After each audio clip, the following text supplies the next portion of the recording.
Death of Aoife Johnson just over a year ago in UHL, another 16-year-old girl. Obviously there needs to be, and I think there is going to be, an investigation into the particular circumstances of her death, but on the face of it, and from what the HSE said about the death of Aoife Johnson, it's difficult to avoid the partial conclusion that this relates to the issue of overcrowding. It relates to the issue of people being on trolleys, and will point to the needs for investment in our health service as opposed to the recruitment freeze that the government is embarking on while trying to pretend they're not doing a recruitment freeze at the same time. A second health issue, which is going to be a major issue in the Dáil this week, is the absolute scandal of how children with scoliosis are treated in this state, waiting years for necessary operations. There's a motion before the Dáil tonight which calls for the establishment of a task force, which we will be supporting. Obviously it was parliamentary questions by myself, as well as reporting by The Ditch, that revealed, the horrendous scandal of non-medical grade, non-authorised springs being inserted into children by one particular surgeon at Temple Street. That is obviously that's subject to investigation, but if the allegations are accurate, then that's obviously a very, very serious failure by that surgeon. However, there are broader institutional issues here very, very clearly. The fact that that was able to happen in and of itself on a number of occasions is an institutional failure, but also the fact that now it appears that with one surgeon taken out of the picture at the moment while the investigation goes on, the waiting lists have gotten longer and longer, that you have a kind of institutional reliance on this one surgeon to perform the most complex surgeries, which arise quite regularly in terms of scoliosis. That is a failure for which responsibility lies with the CHI, and the government now needs to act. We cannot continue to put children and their families through these horrendous this torture and these horrendously long waiting periods. It's completely unacceptable. Just finally, I want to speak about something that happened in my constituency in Tallaght last Thursday, where Dr. Umar Al-Qadri, he's the chair of the Muslim Peace and Integration Council in Ireland, was attacked in what seems to be a premeditated racist assault in Tallaght, where he was effectively lured into a housing estate and set upon with nothing being robbed, and just physically attacked. He certainly seems to have been targeted because of who he is, because he is a prominent Muslim in this country. That is just horrific. The people who perpetrated that attack, we don't know where they came from, but they do not represent Tallaght. In fact, Tallaght is represented by the multiple people in the housing estate who saw what was going on, who came out to intervene to stop it and ensure that he went to hospital. It's also reflected and represented by the rally that we had last night in Tallaght, called by Lekela, where people came out to say Tallaght says no to racist violence, to oppose these kind of attacks happening in our community, but also to oppose the kind of rising tide of racism, of hatred, of division, of lies told by the far right, which inevitably in their wake will have a rise, if successful, in racist assaults. They embolden people who might feel inclined to engage in these sort of attacks. So I think it's absolutely essential that all those people in society who are opposed to this, who want to take a stand against it, do so and come together. That's going to happen in a massive way, hopefully with tens of thousands of people on the streets, like we saw last year with Ireland for All, on Saturday the 2nd of March, in a demonstration, a solidarity march, which has been called under the banner of Stand Together.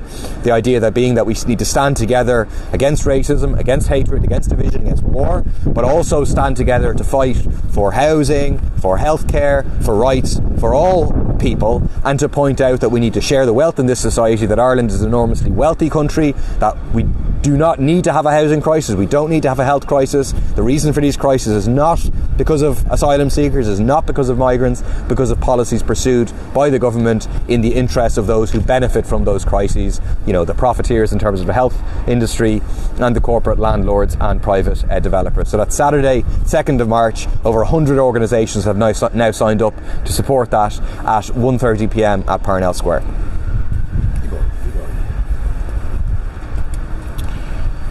So yeah, I just want to make 2 points here. One on the issue of Palestine, and one on the issue of an industrial action which starts today. So you're all well aware that the Taoiseach is due in Washington March 17th. Plans to give a bowl of shamrock to the US President Joe Biden as part of a day of celebration. You're also aware of the fact that there have been calls, which we fully support, that the Taoiseach not go to Washington on the 17th, given that Joe Biden is, the number one key player in terms of arming the Israeli state, in terms of financing the Israeli state, who are conducting a genocidal campaign against people in Gaza. Just want to bring to the attention of the media comments that were made the other day which have some bearing on this.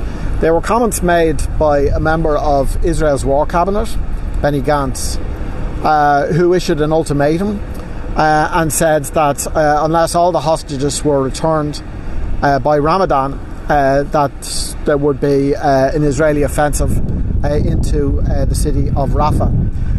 As you know, Rafah has a population now of about 1.5 million, perhaps a majority living in tents, having fled from elsewhere in Gaza. The date that member of the Israeli War Cabinet is giving is March the 10th or March the 11th. So in other words, there is a real possibility now that what could very well be the most bloody development in this war will commence and get underway precisely as leading Irish politicians are packing their bags and getting ready to head for the plains to go over to Washington. We're opposed to that visit, whether the Israeli Defence Forces go into Rafah or not. But there is a real possibility now that the Taoiseach's visit to the White House to celebrate with Joe Biden will coincide with what may be the bloodiest stage in this genocidal campaign, and it's a point that we would like the media to note. I think it really strengthens the call for that trip not to go ahead. The other point that I want to make just briefly is that industrial action starts today in the technological universities. We had a ballot of TUI members, more than 90% in favour of action up to including strike action. The issue here is variation in rates of pay and conditions on a geographical basis, which flies in the face of the agreement that the union and trade unionists made 6 or 7 years back.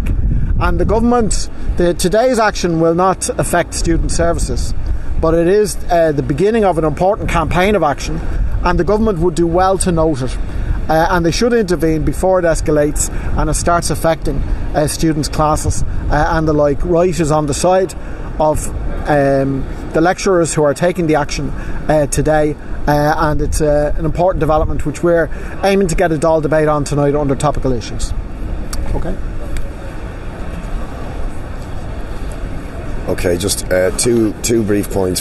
First of all, in relation to the RTE situation, I think the point that we want to make really is that the revelations about the extent of payouts to executives and the lack of transparency around those payouts for people who made terrible decisions that cost millions or who were involved in the governance of RT when absolutely obscene salaries were being paid out, when we had barter accounts and so on.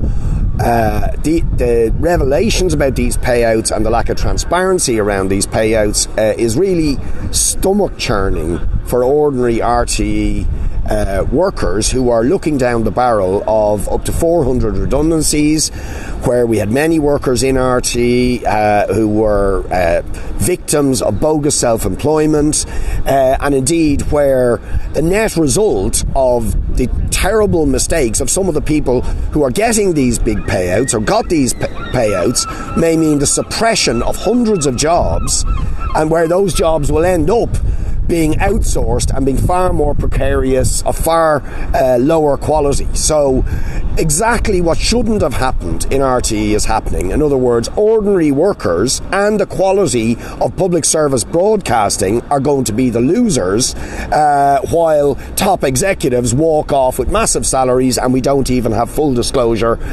about the details of those salaries, why they got them, and so on. So for us, it's just yet another reason why we need a radical overhaul of the entire governance of RTE, and we have to break the connection with commercial advertising that we think was the corrosive and corrupting influence on public service broadcasting, because instead of being an institution that was based on serving the needs of the public, it increasingly began to mimic what was going on in the corporate and commercial sector and the excessive obscene salaries that you get in the commercial sector. So it's the reason why we need to have radical reform, to have direct exchequer funding, caps on salaries, and break the link with commercial advertising, which has been so corrosive and corrupting of what is a vitally important service, public service broadcasting. The other thing I just want to briefly comment is because it underlines the Children's Rights Alliance scorecard for the government's performance in terms of the treatment and welfare of children in this country, underlines a point that we have been making for a very long time, but we are really trying to bring the government's attention to, which is family homelessness is continuing to spiral out of control. So we have record numbers of children now, over 4,000 children who are homeless. The number of families with children that are homeless is increasing steadily. The Children's Rights Alliance have rightly given the government a D- in terms of their performance in addressing child and family homelessness. But what we want to say is that this is a result of the government's failure to address the problem of private developers only building, or largely only building, 1 and 2 bedroom apartments. We were criticised often for objecting to or putting in submissions on private developments, but one of the major reasons we did so was because they were completely dominated by 1 and 2 bedroom apartments rather than having 3 and 4 bedrooms, because the private developers maximise their profits by only building 1 and 2 bedroom and not building family accommodation. And of course the state itself has failed to build family accommodation. So although there is some headway being made in the delivery of housing for 1 and 2 bedroom households, the failure of private and public to build 3 and 4 bedroom is now leading to a massive crisis in this area. So there needs to be a radical shift in policy to demand that there are more 3 and 4 bedrooms built by private developers, that the state itself builds more 3 and 4 bedroom developments, and in the immediate short term the state needs to step in and buy 3 and 4 bedroom developments, because those families, to give you an example, yesterday I was dealing with a family of 7 people, several of whom were ill, and the only accommodation there being offered is a 1 bedroom in a hostel. 7 people, right? And this is commonplace now. So this is absolutely dire for the families involved, for the mental health of the children, for the stigma those children suffer, and this is absolutely widespread now. So that as a matter of urgency, the government have to address the massive shortage of 3 and 4 bedroom housing units, because otherwise the family and child homelessness crisis is going to continue to spiral. Could I just ask you about the Limerick story? Yeah. What exactly are you looking for in terms of this teenager's death? Just more detail and clarity? Yeah, well, an investigation has been started into it, so that's welcome. That needs to be comprehensive. It needs to be independent. I presume it will be all of those things. But it is, if you read what the HSE said in the context of Aoife Johnson's tragic death, they were very clear that this is relating to overcrowding, relating to too many patients being on trolleys, relating to trolleys being in the resuscitation area. And so it seems to me that there's a fundamental issue here in terms of our health service, which relates to UHL in particular, but our health service in general, that fundamentally it's an issue of capacity in our health service, is that where you have overcrowded hospitals are dangerous. The chances of tragedies like this happening go up very, very significantly when you have people on trolleys, when you have overcrowding, and that is something very clearly that the government needs to deal with. Okay, that's what I need. Thank you.